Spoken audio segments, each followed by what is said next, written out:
الحمد لله رب العالمين والعاقبة للمتقين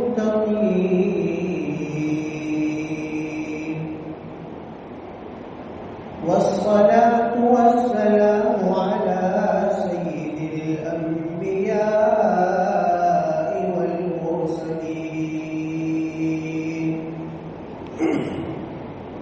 وعلى آله وأصحابه أجمعين.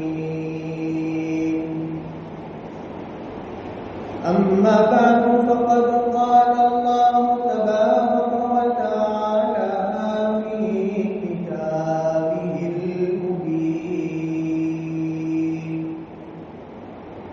فأعوذ بالله من الشيطان الرجيم. بسم الله الرحمن الرحيم. قل للمؤمنين يغضوا من أبصارهم ويحفظوا فروجهم ذلك أزكى لهم إن الله خبير بما يصنعون.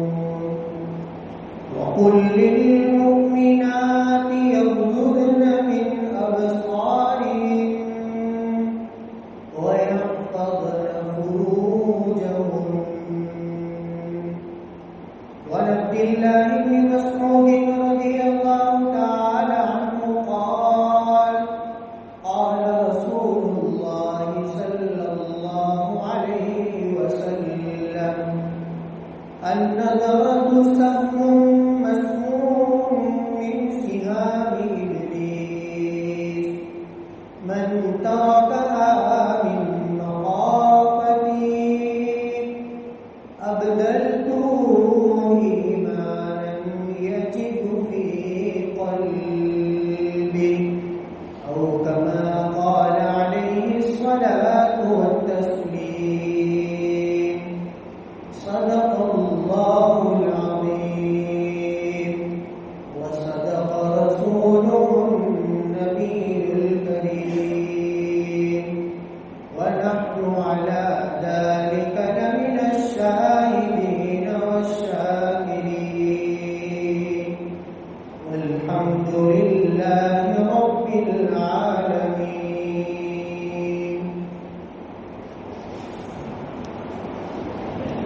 مقصد زندگی اللہ کی بندگی، مقصد حیات اللہ کی یاد. نہ ہم اپنی مرضی سے اس دنیا میں آئے، نہ ہم اپنی مرضی سے اس دنیا سے جائیں گے. جب اللہ کا حکم ہوا تو ہم اس دنیا میں چلے آئے. جب اللہ تبارک و تعالیٰ حکم فرمائیں گے تو اس دنیا سے ہم چلے جائیں گے. عقل مندی کا تقاضا یہ ہے کہ بیچ کی زندگی کو اللہ کی رضامندی کے مطابق گزارا جائے. کہ جب ہم دنیا میں آئے تو اپنی چاہت سے نہیں آئے، اور جب جانے کا وقت آئے گا تو ہم اپنی چاہت سے نہیں جائیں گے. آئے تو اللہ کی چاہت سے، اور جائیں گے وہ بھی اللہ کی چاہت سے. تو عقل مندی کا تقاضا یہ ہے کہ پیدائش اور موت کے درمیان کی زندگی، اس کو اللہ کی رضامندی کے مطابق گزارا جائے. انسان کی پوری زندگی کا خلاصہ یہ ہے کہ انسان اپنا ہر کام اپنے اللہ کی رضامندی کے مطابق کرے. کوئی کام ایسا نہ کرے کہ جس سے اللہ ناراض ہو جائے. ہر کام میں اللہ کی رضا، اللہ کا قرب، اللہ کا تعلق یہ پیش نظر ہونا چاہیے. حقیقت میں یہ مومن ہے جس کی ہر وقت یہ خواہش رہے کہ میرا اللہ مجھ سے راضی رہے. جس نے اس طرح زندگی گزار دی اس کی موت اس کی چاہت کے مطابق آئے گی. مطلب یہ ہے کہ ایمان کے ساتھ، اعمال کے ساتھ نبی کریم صلی اللہ تعالی علیہ وسلم کے مبارک طریقوں کے ساتھ وہ اس دنیا سے جائے گا. حضرت حکیم نور اللہ مرکزہ فرماتے ہیں کہ 6 گناہ ایسے ہیں کہ اگر انسان ان گناہوں کو انجام دیتا ہے تو اللہ تبارک و تعالیٰ اس کے لیے گناہوں کے دروازوں کو کھول دیتا ہے. ان 6 گناہوں میں سے 3 گناہ میں آپ کے سامنے بیان کر چکا.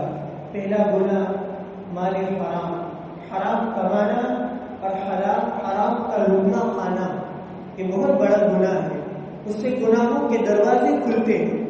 جب بندہ حرام کھائے گا اور حرام پیے گا اور حرام کمائے گا تو کبھی بھی اس سے نیک اعمال نہیں ہو سکتے. اگر اس سے نیک اعمال ہوں گے تو اللہ تعالیٰ اس کو قبول بھی نہیں کرے گا.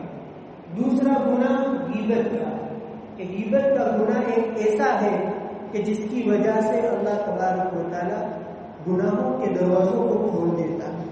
اور ایک تیسرا گناہ کبر، بڑائی، اپنے آپ کو بڑا سمجھنا، لوگوں کو حقارت کی نظر سے دیکھنا. چوتھا گناہ کہ جس سے گناہوں کا کرنا آسان ہو جاتا ہے. اللہ تعالیٰ بندوں کے لیے گناہ کو آسان کر دیتے ہیں، نیکیوں کا کرنا مشکل ہو جاتا ہے. وہ چوتھا گناہ ہے بدنظری. کسی نامحرم عورت کو، بغیر داڑھی والے چھوٹے لڑکے کو شہوت کی نظر سے دیکھنا، لذت کی نظر سے دیکھنا، خواہش کی نظر سے دیکھنا، یہ حرام ہے، گناہ کبیرہ جس کو کہا جاتا ہے بدنظری. قرآن کریم میں اللہ تبارک و تعالیٰ نے بدنظری کے متعلق مستقل سورہ نور میں حکم دیا. اللہ تعالیٰ نے مردوں کو الگ حکم دیا، عورتوں کو الگ حکم دیا.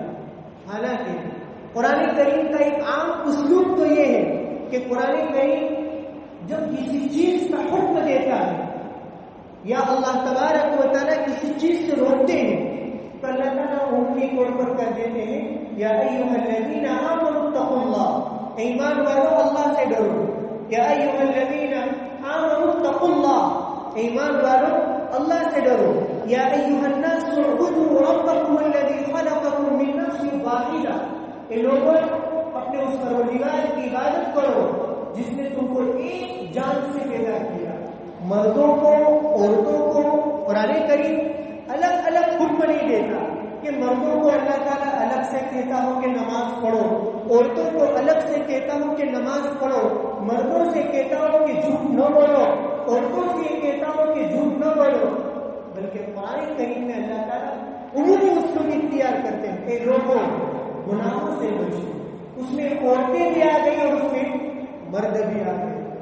لیکن جب بدنظری کی باری آئی، کسی نامحرم عورت کو شہوت کے ساتھ، لذت کے ساتھ، شہوت رانی کے ساتھ، خواہشات کے جذبے کے ساتھ دیکھنا حرام ہے، جب اس کی بات آئی تو قرآن کریم نے مردوں کو الگ حکم دیا، عورتوں کو الگ حکم دیا. اس سے بدنظری کی قباحت کا اندازہ لگا سکتے ہیں کہ مردوں کو الگ حکم دیا. اللہ تعالیٰ خود قرآن مجید میں فرماتے ہیں قُلْ لِلْمُؤْمِنِينَ يَغُضُّوا مِنْ أَبْصَارِهِمْ وَيَحْفَظُوا فُرُوجَهُمْ. نبی جی آپ مومن مردوں سے کہہ دیجئے وہ اپنی نگاہوں کی حفاظت کرے اور اپنی شرمگاہوں کی حفاظت کرے. ذَلِكَ أَزْكَىٰ لَهُمْ. نگاہوں کی حفاظت کرنا، شرمگاہوں کی حفاظت کرنا، یہ ان کے دل کو پاک اور صاف کرنے والا ہے. ان اللہ خبیر بما یصنعون. رات کا اندھیرا ہو، تنہائی ہو، خلوت ہو،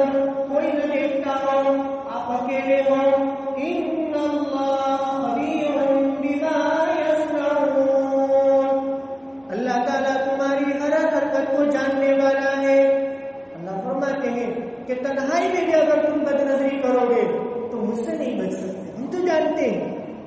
پھر اس کے بعد اللہ تعالیٰ عورتوں سے کہہ رہے ہیں وَقُلْ لِلْمُؤْمِنَاتِ يَغْضُضْنَ مِنْ أَبْصَارِهِنَّ وَيَحْفَظْنَ فُرُوجَهُنَّ۔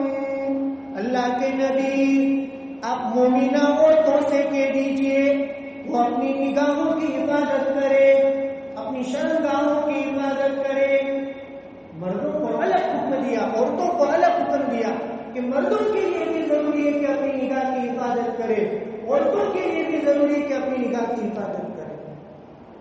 آج کل لوگ کسی مرد کے حق میں تو یہ گناہ سمجھتے ہیں کہ کسی اجنبی جوان عورت کو شہوت کی نظر کے ساتھ دیکھتا ہے تو گناہ کبیرہ ہے، لیکن ایک عورت جب پردے میں جاتی ہے وہ مردوں کو شہوت کے ساتھ دیکھتی ہے، عورت اس کو گناہ کبیرہ نہیں سمجھتی، حالانکہ عورت کے لیے بھی یہ گناہ کبیرہ ہے۔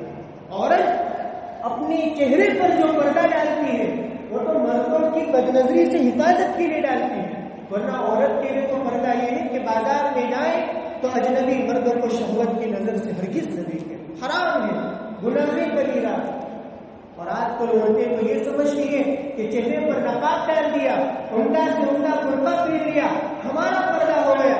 حاشا وکلا، ہرگز وہ پردہ نہیں ہوتا۔ عورتوں کے لیے اصل پردہ تو یہ ہے کہ وہ پردہ تو مردوں کے لیے ہے تاکہ مرد حضرات آپ کے چہروں کی خوبصورتی کو نہ دیکھ لیں، تاکہ اجنبی مرد آپ کے چہرے کی رعنائی کو نہ دیکھ لیں، اس لیے پردہ۔ ورنہ عورتوں کا پردہ تو یہ کہ اپنی نگاہوں کو نیچے رکھیں، اور مردوں کے لیے بھی پردہ، مردوں کے لیے پردہ یہ نہیں کہ نقاب ڈال دے، مردوں کے لیے پردہ ہے کہ اپنی نگاہوں کو نیچے رکھیں، اپنی نگاہوں کو نیچے رکھیں۔ آج یہ گناہ عام ہو چکا ہے، ایک زمانہ ایسا تھا اس گناہ کو کرنے کے لیے بازاروں میں جانا پڑتا تھا، تب جا کر اس کا تصور ہوتا تھا کہ بدنظری ہوتی ہے کہ جہاں عورتوں کا اختلاط ہو، جہاں مرد و عورت کا اختلاط ہو، جہاں عورتیں بھی ہوں، جہاں مرد بھی ہوں، اس کے لیے بازار میں جانا پڑتا ہے۔ لیکن آج کل تنہائی میں ہوتے ہوئے، اکیلے پن کے اندر فون جیسی ایک بڑی بھیانک چیز ہمارے پاس آ گئی ہے کہ انسان تنہائی میں ہوتے ہوئے، لوگوں سے الگ تھلگ ہوتے ہوئے، رات کو سوتے ہوئے اپنے گدے پر جو وہ سو رہا ہے، سونا جو کہ موت کی بہن ہے، سوتے سوتے بدنظری کا گناہ کرتے ہوئے اس دنیا سے جاتا ہے۔ انسٹاگرام، فیس بک، اسنیپ چیٹ، یہ جو الگ الگ طرح کے آلات اور الگ الگ طرح کا جو فیوز استعمال کرتے ہیں، اس کے اندر کیا ہوتا ہے؟ بد نظریاں ہوتی ہیں، نوجوان لذت لیتا جاتا ہے اور بد نظری کرتا چلا جاتا ہے، اپنے ایمان کا ستیہ ناش کر دیتا ہے۔ حضرت حکیم فرماتے ہیں جتنے ہی اللہ کا ذکر کرنے والے ذاکرین ایسے ہوتے ہیں کہ اللہ کا ذکر کرتے کرتے کرتے ان کے دل منور ہو جاتے ہیں، ان کے دل روشن ہو جاتے ہیں، ان کے دل تابناک ہو جاتے ہیں، چمکنے لگتے ہیں۔ لیکن اچانک کسی اجنبی عورت کو شہوت کی نظر سے دیکھ لیا، سالوں کے نور پر اللہ تعالیٰ پانی پھیر دیتا ہے، سالوں کے نور پر اللہ پانی پھیر دیتا ہے، اللہ ایمان کی حلاوت کو ختم کر دیتا ہے، اللہ اعمال کی توفیق کو سلب کر لیتا ہے، نمازوں میں جی نہیں لگتا، انسان بے چین ہو جاتا ہے، انسان ذہنی اعتبار سے کمزور ہو جاتا ہے، انسان ذہنی اعتبار سے پاگل قسم کا بن جاتا ہے، اور یہ گناہ عام ہو چکا۔ ہم نے صرف بدنظری یہاں تک سمجھا کہ بیچ راستے میں جانے والی نوجوان عورت پر نظر پڑ جانا یہ بدنظری ہے، ہاں یہ بھی بدنظری ہے، لیکن ساتھ ساتھ میں فون کے اندر نوجوان عورت کی تصویر دیکھنا، ناچ گان کو دیکھنا، صرف تصویر کو شہوت کی نظر سے دیکھنا، یہ بھی حرام اور گناہ کبیرہ، وہاں بھی بدنظری کا گناہ ہوگا۔ جتنی مرتبہ دیکھو گے اتنی مرتبہ گناہ ہوگا، جتنی مرتبہ۔ اور آج کل نوجوانوں کو فرصت کا وقت میں کیا ملتا ہے کہ وہ انسٹاگرام کو اوپن کرتے ہیں، اسنیپ چیٹ کو اوپن کرتے ہیں، فیس بک کو اوپن کرتے ہیں، اور وہی ریل پر ریل دیکھتے ہوئے چلے جاتے ہیں۔ ایک حسین عورت، پھر اس کے بعد دوسری حسین، پھر اس کے بعد تیسری حسین، اپنے ایمان کا غبارہ ہو جاتا ہے۔ علماء اور حکماء نے لکھا ہے جو لوگ کثرت کے ساتھ بدنظری کرتے رہتے ہیں موت کے وقت اللہ تعالیٰ ان کے ایمان کو سلب کر لیتا ہے. موت کے وقت اللہ تعالیٰ ان کے ایمان کو سلب کر لیتا ہے. اس لیے قرآن کریم نے مردوں کو الگ حکم دیا, عورتوں کو الگ حکم دیا. اس لیے بدنظری کا سب سے بڑا اگر کوئی نقصان ہے تو بدنظری کا سب سے بڑا نقصان یہ ہے اللہ تعالیٰ نیک اعمال کی توفیق کو چھین لیتا ہے. اگر بدنظری کرتے ہوئے بھی نیک اعمال کی توفیق مل بھی گئی تو اس نیک عمل میں آپ کو حلاوت نصیب نہیں ہوگی. آپ کو حلاوت, چین, راحت, سکون, نماز سے جو چیز مقصود ہے, قرآن کی تلاوت سے جو مقصود ہے, ذکر سے جو مقصود ہے, اللہ کی اطاعت سے اللہ کا قرب جو مقصود ہے, وہ آپ کو ہرگز نہیں ملے گا. اسی لیے روایت میں آتا ہے نبی کریم صلی اللہ علیہ وسلم فرماتے ہیں کہ النظرۃ سهم مسموم من سهام ابلیس, کہ بدنظری یہ شیطان کے تیروں میں سے ایک زہر آلودہ تیر ہے. زہر آلودہ تیر پرانے زمانے میں جب لوگ تیر کے ذریعے شکار کیا کرتے تھے اور تیر کے ذریعے دشمن کو جہاں بحق کر دیتے تھے, اس کو قتل کرتے تھے, تو جب تیر دشمن کے سینے میں لگتا ہے تو دشمن کو مار دیتا, لیکن وہ لوگ تیر کے اندر زہر ملاتے تو تیر یہ بھی انسان کو مار دیتا, لیکن تیر میں جب زہر ملا ہوا ہو تو وہ تیر بالکل انسان کو ختم کر دیتا. آپ علیہ الصلوۃ والسلام فرماتے ہیں کہ جب ایک تیر زہر آلودہ ہو اور انسان کے سینے میں لگ جائے وہ انسان زندہ نہیں رہ سکتا. اسی طرح جب کوئی انسان کسی نوجوان اجنبی عورت کو شہوت کی نظر کے ساتھ دیکھتا ہے تو گویا اس کا ایمان زندہ نہیں رہ سکتا, اس کا ایمان ختم ہو جاتا ہے. وقتی طور پر ایمان کی حلاوت کو اللہ تعالیٰ سلب کر لیتے ہیں. جب تیر لگتا ہے تو انسان زندہ نہیں رہ سکتا. بدنظری کرتے ہیں کسی اجنبی عورت کو یا چھوٹے سے ایسے بچے کو کہ جس کی داڑھی نہیں ہے, جس کی مونچھیں نہیں آئی, اس کو بھی اگر کوئی شہوت کی نظر سے دیکھتا ہے, خواہشات کی نظر سے دیکھتا ہے, اندر کے ایمان کی حلاوت کو اللہ تعالیٰ ختم کر دیتے ہیں. اسی لیے اللہ کے نبی نے فرمایا فمن ترکها من مخافتی ابدلته حلاوة یجدها, کہ جو بے شخص میرے ڈر اور میرے خوف کی وجہ سے, کہ میرا ڈر میرا خوف آ گیا جب اجنبی عورت پر نظر پڑی, میرا ڈر میرا خوف اس کو یاد آ گیا, میرے ڈر اور میرے خوف کی وجہ سے اس نے بدنظری کو چھوڑ دیا, میں اس کو ایمان کی ایسی حلاوت نصیب کرتا ہوں کہ اس کو زبان سے نہیں بیان کیا جا سکتا. بندہ جب بدنظری, جب عورت نظروں کے سامنے آ گئی, آپ نے اپنی نظر کو نیچے کر لیا, اس کا اتنا بڑا انعام ہے کہ اللہ کے نبی فرماتے ہیں ایمان کی حلاوت نصیب ہوگی, اور ایسی حلاوت کی اس کو زبان سے بیان نہیں کیا جا سکتا. اور جب لوگوں کو ایسی ایمان کی حلاوتیں ملنا شروع ہو جاتی ہے تو وہ عورتوں کو تلاش کرتے کہ عورت مل جائے, اچانک نظر نیچی کر دیں تاکہ ایمان کی حلاوت نصیب ہو جائے. اللہ تعالیٰ اس کو ایمان کی حلاوت عطا فرمائے. اور ایمان کی حلاوت کے الگ الگ مطلب ہے, آسان سا مطلب ہے اللہ تعالیٰ ان کو نیک اعمال کی توفیق عطا فرمائے. اسی لیے نبی کریم صلی اللہ تعالی علیہ وسلم فرماتے ہیں کہ بدنظری کا ایک سب سے بڑا دنیا میں نقصان یہ ہوتا ہے کہ جو انسان بدنظری کرتا رہتا ہے اللہ تعالیٰ اس کے چہروں کے نور کو سلب کر لیتے ہیں, اس کے چہروں پر رونق نہیں رہتی. اسی لیے آپ علیہ السلام نے فرمایا اپنی نظروں کو جھکائے رکھو, اپنی شرمگاہوں کی حفاظت کرو, کہیں ایسا نہ ہو کہ بدنظری کی وجہ سے اور اپنی شرمگاہ کی حفاظت نہ کرنے کی وجہ سے اللہ تعالیٰ تمہارے چہروں کا نور سلب نہ کر دے. اس لیے بہت سارے لوگ خوبصورت ہوتے ہیں لیکن ان کے چہروں پر رونق نہیں ہوتی. اس کی ایک وجہ یہ بھی ہوتی ہے کہ اللہ تبارک و تعالیٰ نے ان کے چہروں کا نور سلب کر لیا ہوتا. اس لیے اردو زبان میں ایک مثل مشہور ہے, اردو زبان میں بری نظر والے تیرا منہ کالا ہو, بری نظر والے تیرا منہ کالا ہو. یہ اسی حدیث سے ثابت ہے. آپ علیہ السلام فرماتے ہیں آج کل نوجوانوں کی بیماری عام ہو چکی ہے.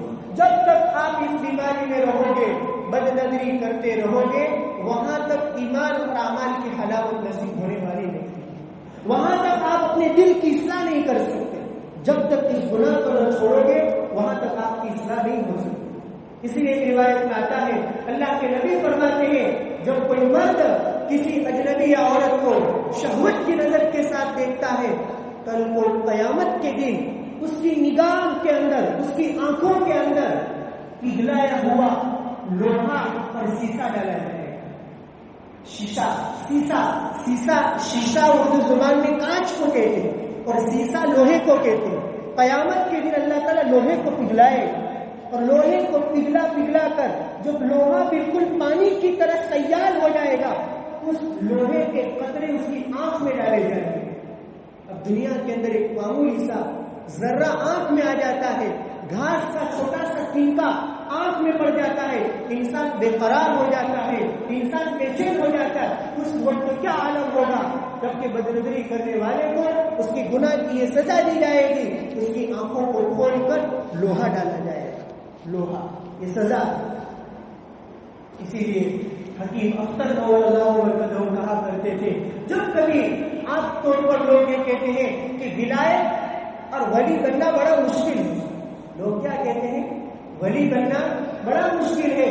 حکیم اختر رضی اللہ عنہ کہا کرتے تھے کون کہتا ہے ولی بننا مشکل ہے؟ ارے ولایت تو بازاروں میں ملتی ہے۔ حضرت حکیم صاحب کیا کہا کرتے تھے؟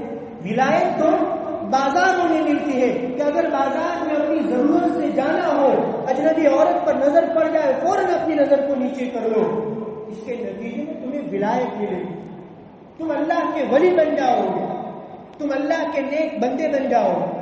اس لیے حکیم صاحب کہا کرتے تھے جب کبھی اجنبی عورت پر نظر پڑے فوراً نیچی نظر کرو اور کہو نہ دیکھیں گے، نہ دیکھیں گے، ان کو ہرگز نہ دیکھیں گے، نہ دیکھیں گے، نہ دیکھیں گے، ان کو ہرگز نہ دیکھیں گے کہ جن کے دیکھنے سے رب میرا ناراض ہوگا۔ جب کبھی فون پر ایسی تصویر آ جائے فوراً اس کو ختم کرو، وہاں اپنی نظریں نہ جماؤ۔ اس لیے کہ روایت میں آتا ہے پہلی نظر معاف ہے، لیکن لوگ تو پہلی نظر دیکھنے کے لیے استعمال کرتے ہیں، یہ تو حرام ہے۔ آپ جا رہے ہیں، اچانک ایک عورت آپ کی نظر کے سامنے آ گئی نہ چاہتے ہوئے تو وہ معاف ہے، لیکن آپ تو اسی لیے دیکھتے ہیں تاکہ پہلی نظر میں کسی عورت کو دیکھوں، یہ تو حرام ہے۔ اللہ علیم بذات الصدور۔ حکیم صاحب کہا کرتے تھے بازار میں جاؤ عورت پر نظر پڑے تو میرے حکیم کا یہ شعر یاد کر لیا کرو، نہ دیکھیں گے، نہ دیکھیں گے، ان کو ہرگز نہ دیکھیں گے کہ جن کے دیکھنے سے رب میرا ناراض ہوگا۔ کیا اللہ کو ناراض کرنا آسان کام؟ کیا اللہ کو ناراض کرنا معمولی سا گناہ؟ بڑا بھیانک گناہ۔ جب انسان اللہ کو ناراض کر دیتا ہے، پوری کائنات کو راضی کر لے، پوری کائنات کو راضی کر لے، اللہ کی ذات اس سے راضی نہیں ہو سکتی۔ اصل تو اللہ کی رضامندی ہے۔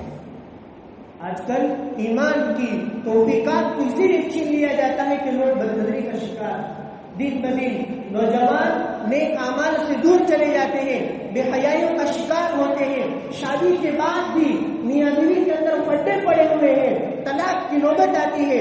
اس کا سب سے بڑا ریزن اور سب سے بڑی وجہ یہ بدنظری ہے۔ بدنظری کہ نوجوان شادی ہو جانے کے بعد بھی اجنبی عورتوں کو دیکھتا رہے گا تو گویا وہ یہ محسوس کرے گا کہ میری بیوی سے زیادہ یہ عورت خوبصورت ہے، میری بیوی سے زیادہ وہ عورت خوبصورت ہے، نہ جانے کتنے انتخابات کرتا رہے گا، کیا اس کو دنیا بھر کی عورتیں مل جائیں گی؟ اس کو ہرگز نہیں مل سکتی۔ اس لیے امام غزالی رحمہ فرمایا کرتے تھے کہ جب کبھی عورت پر نظر پڑے اپنی نظر کو نیچے کرو، اپنے نفس سے مناظرہ کرو کہ دیکھ یہ عورت اگر بدصورت ہے تو دیکھنے سے کیا فائدہ، اگر عورت خوبصورت ہے تو مجھے ملنے والی نہیں ہے، اگر عورت خوبصورت ایک مل گئی، دو مل گئی، تین چار، آپ کو کتنی عورتیں ملیں؟ ایسا نہیں کہ دنیا بھر کی عورتیں آپ کو مل جائیں۔ اصل سکون اسی میں ہے، اللہ نے آپ کے حق میں جو عورت مقدر کر رکھی ہے اسی کو دیکھو، جی بھر کر اسی کو دیکھو، اس کو دیکھنے میں بھی ثواب، اس کو تو اپنی بیوی کو لقمہ کھلانے میں ثواب، اس کو محبت کی نظر سے دیکھنے میں صدقے کا ثواب۔ کیا اللہ کا عجیب و غریب نظام، یہ اسی لیے نظام بنایا تاکہ اپنی عورتوں کو دیکھتا رہے، اپنی بیوی کو، تو اس کے نتیجے میں اللہ تعالیٰ اجنبی عورتوں کی محبت کو نکال دیتے ہیں۔ اس لیے عزیزوں بدنظری کے گناہ سے اپنے آپ کو بچاؤ. اس کے نتیجے میں بس سب سے بڑا اس کا نقصان تو یہی سمجھ میں آتا ہے کہیں ایسا نہ ہو کہ موت کے وقت میرا ایمان سلب ہو جائے. اس لیے کہ یہ گناہ عام ہو چکا ہے. نوجوان یہ سمجھتے ہیں فیس بک پر یا انسٹاگرام پر واٹس ایپ پر نوجوان حسین عورت کی تصویر دیکھ لینا یہ گناہ نہیں، یہ بھی گناہ. جتنی مرتبہ دیکھو گے اتنی مرتبہ گناہ ہوگا. اور بڑی بھیانک کی بات تو یہ ہے کہ یہ گناہ آج ایسا عام ہو چکا ہے کہ اس گناہ کو گناہ بھی نہیں سمجھا جاتا. یہ بڑی خطرے کی گھنٹی ہوتی ہے. اگر انسان کو معلوم ہو جائے کہ گناہ ہے تو انسان بچنے کی کوشش کرے گا، توبہ کرے گا، تائب ہو جائے گا. لیکن اگر انسان بچنے کی کوشش بھی نہ کرے اور دماغ سے نکل جائے کہ گناہ ہی نہیں ہے تو دنیا سے اس حالت میں جائے گا کہ اس گناہ سے وہ توبہ بھی نہیں کرے. اور آج کل نوجوانوں کا یہ ہدف ہوتا بازاروں میں جاتے تو آپس میں یہی گفتگو ہوتی ہے، کون سی خوبصورت عورت نظر آتی ہے، خود بھی دیکھتا ہے اوروں کو بھی دکھاتا ہے اپنے اپنے مخصوص الفاظ کہ فلاں عورت جا رہی ہے، فلاں جا رہی ہے، کس طرح جا رہی ہے. روایت میں آتا ہے ایسے لوگوں پر لعنت ہو، ایسے لوگ اللہ کی رحمت سے دور ہو جائیں. خیر یہ بڑا مفصل موضوع ہے. اللہ تبارک و تعالیٰ سے دعا فرمائے اللہ تعالیٰ اس گناہ سے مجھے اور آپ کو بچنے کی توفیق عطا فرمائے. اللہ تعالیٰ اعمال صالحہ کی توفیق نصیب فرمائے. ایک اعلان ہے، آپ حضرات جانتے ہیں تحفظ املاک اوقاف اور تحفظ ناموس رسالت صلی اللہ تعالی علیہ وسلم کے لیے ملک میں ہماری احتجاج کیا جائے گا.